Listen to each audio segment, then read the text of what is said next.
तो क्या हाल हमारे क्या हाल होता है? देखिए, पुलिस और प्रशासन की गुंडागर्दी अगर देखने का है अ, तो यहाँ पर हमें देखने को मिल रही है उसमें।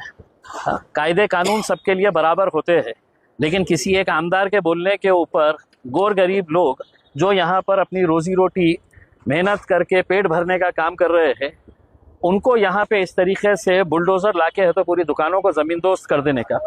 दूसरा ये है कि कोई भी नियम ये कहता है कि अगर आपको अतिक्रमण हटाना भी है तो आपको नोटिस देना पड़ता है।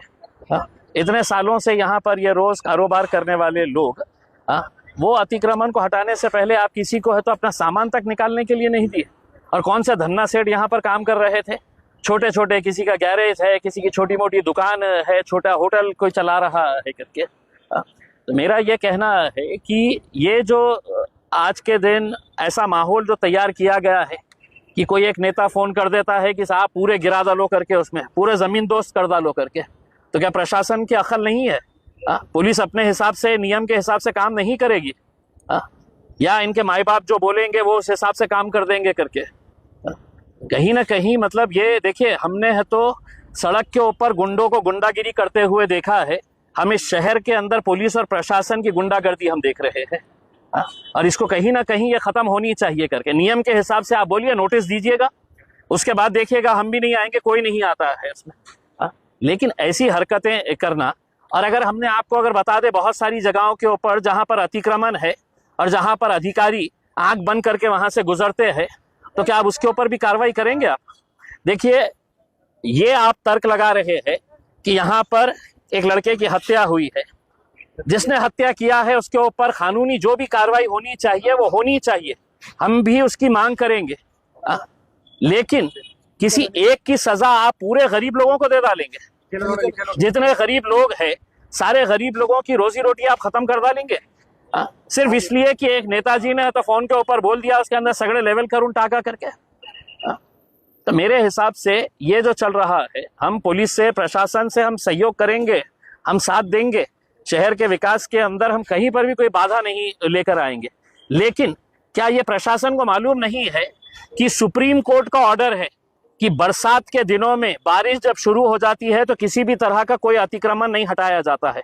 क्या प्रशासन को नहीं मालूम है? ये पुलिस को नहीं मालूम है? क्या हम इनके खिलाफ अब सुप्रीम कोर्ट में लेके जाके कंटेम्प्ट करवाए इसमें कि बारिश के अंदर किसी तरह का कोई अतिक्रमण नहीं हटता है इसमें?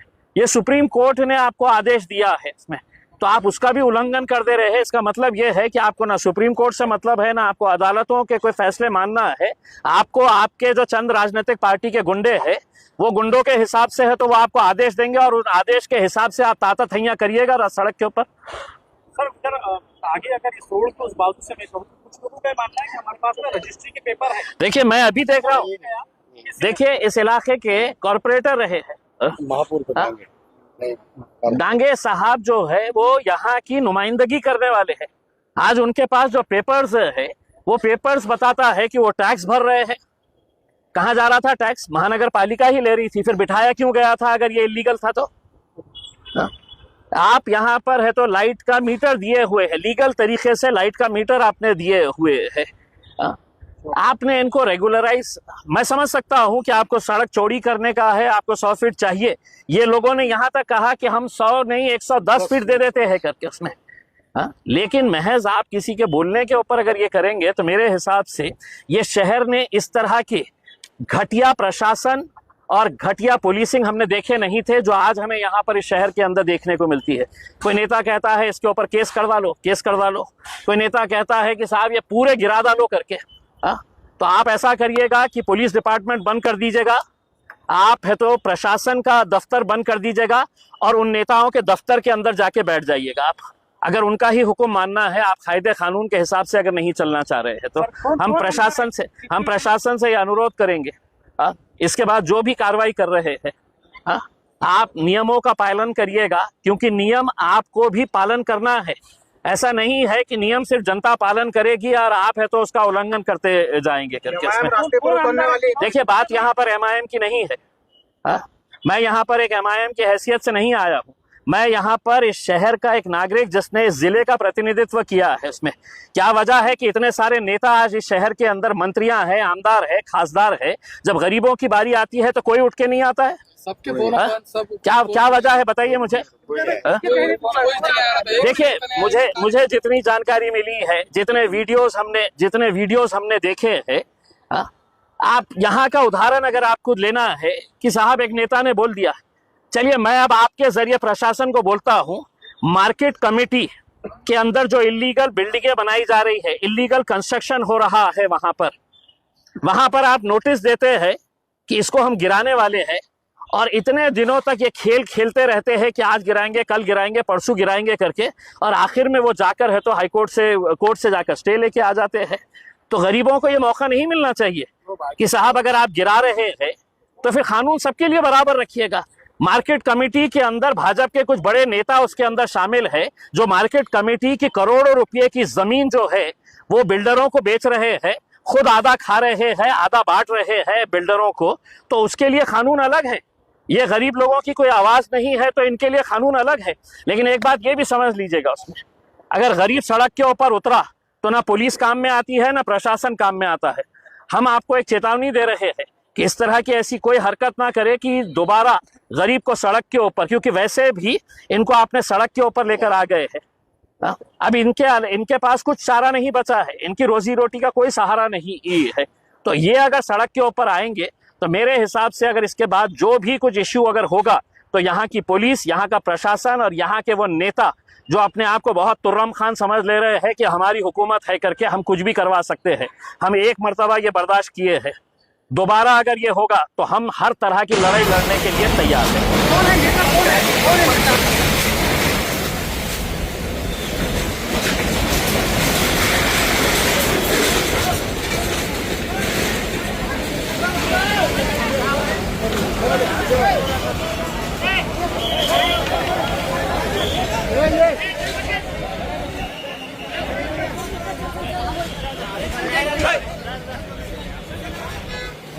क्या बोल रहे हैं?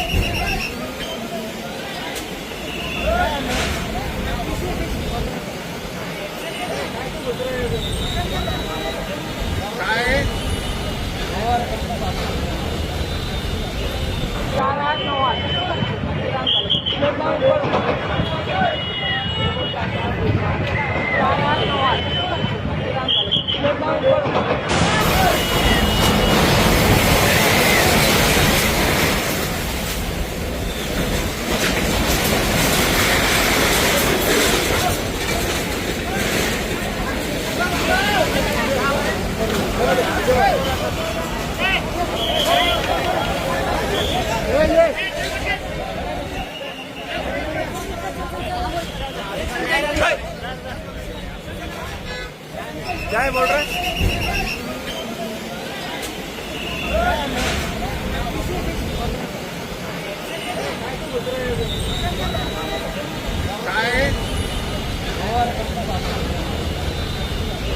कल जहां बसती थी खुशियां,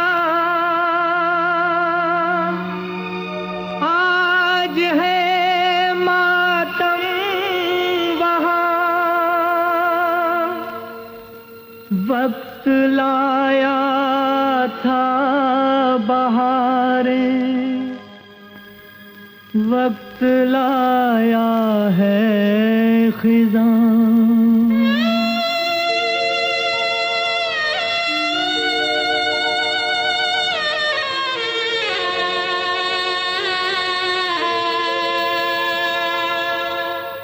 वक्त से दिन और रात, वक्त से कल और आज, वक्त की हर शय गुलाम, वक्त का हर शय पे राज।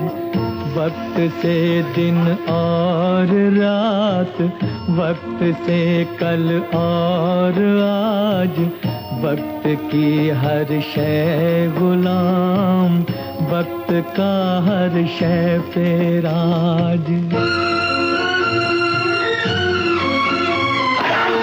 वक्त की गर्दिश से है चांद तारों का निज़ाम।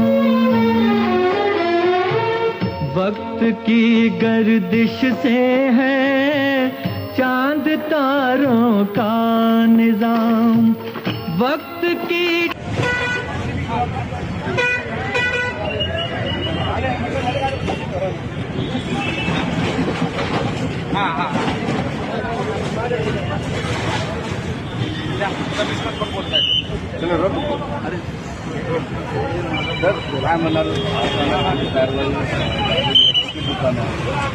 अचानक नाही आहे, यापूर्वीच आम्हाला कारवाई झाली होती, परंतु तो दुर्दैवाचा योगायोग मला आणि आज छत्रपती संभाजीनगर महानगरपालिका एरियामध्ये ज्या ठिकाणी DP रोडवर ज्या अनाधिकृत गोष्टी झालेल्या आहेत सर्व तोडण्याचा कारवाई आम्ही बीड बायपास आणि त्यानंतर सिकिम रोड, पैठण रोड आणि नंतर जालना रोड याचा आम्ही ऑलरेडी अनाउन्समेंट वगैरे सुरू केलं होतं.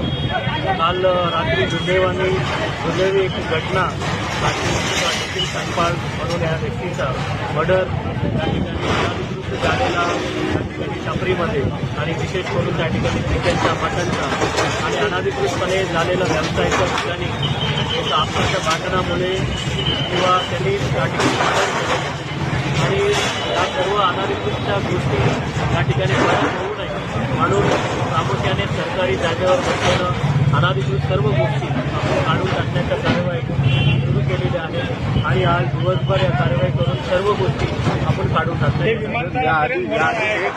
याआधी सुद्धा कारवाई झालेली होती, पुन्हा लोक बसलेली लोक पुन्हा बसू नये यासाठी काही पुन्हा बसू नये म्हणून त्या ठिकाणी जे DP रोड आहे तातडीनं रोड करण्याचा आम्ही एमर्जन्सीमध्ये रोड करण्याचाही सूचना दिल्या आहे. जसं या बाजूने आहे त्या बाजूने सुद्धा सर्व्हिस रोड आहे आणि शहराचा पर्यटक आणि लोक येणारे प्रमुख रस्ता म्हणून जालना रोड ओळखला जातो आणि या रस्त्याच्या अवतीभोवती असलेल्या सर्व अनाधिकृत टपऱ्या अनाधिकृत व्यवसाय करत असलेल्या विशेष करून चिकन मटनचे कोयता घेऊन माणसांना कापणे हे नराधामाचेच आहे आणि अशा ठिकाणचं ज्याची अड्डा आहे त्याला जर संपूर्णपणे काढून टाकण्याचं कार्य सर हे विमानतळासमोर ज्या रुंदीचा रोड आहे, जेवढा मोठा रोड आहे तेवढा इकडे का नाही होत आहे? हे सर्व काही कारवाई करतोय आणि आपण बीड बायपासच्या कारवाई सुरू केलं होतं आणि आपल्या यंत्रणा कमी पडतं कारण बीड बायपासमध्ये सुद्धा फार मोठा अतिक्रमण तिकडेही काढलं. आता या ठिकाणचे सुद्धा जसा राहील एअरपोर्टच्या बाहेर आल्यावर एवढा मोठा रस्ता आहे तसा एक आपल्याला मोठा रस्ता दिसतो.